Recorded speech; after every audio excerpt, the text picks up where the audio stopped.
ইমাম সাহেব খতিব সাহেবের কাপড়ের মধ্যেও আছে নাকি নাই?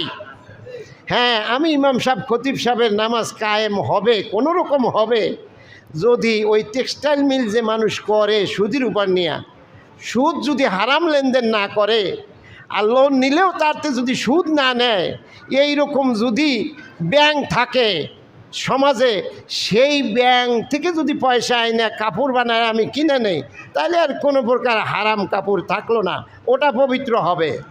ওরকম কাপড় তৈরি করার জন্য, সুদবিহীন ব্যাংকিং ব্যবস্থা তৈরি করার জন্য আপনি চেষ্টা করবেন।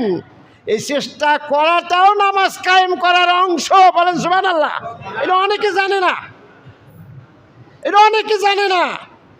আপনার নামাজ তো আপাতত আল্লাহ গ্রহণ করবে যদি ওই ব্যাংকিং ব্যবস্থা পাল্টানোর চেষ্টা আপনার থাকে, আপনি যেভাবে পারেন। এটা কেমনি করবেন?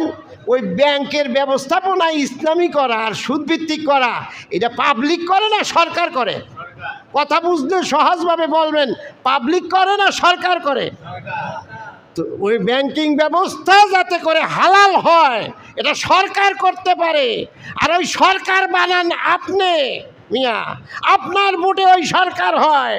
আপনি যদি ব্যাংক হালাল করতে না চান তাহলে তো আপনি ও জায়গায় কুজায়গায় সিল মারবেন, তাহলে আপনি নামাজ কায়েমের পক্ষে না। আপনি এত বুঝেন, এই কথাটা বুঝেন না সহজ।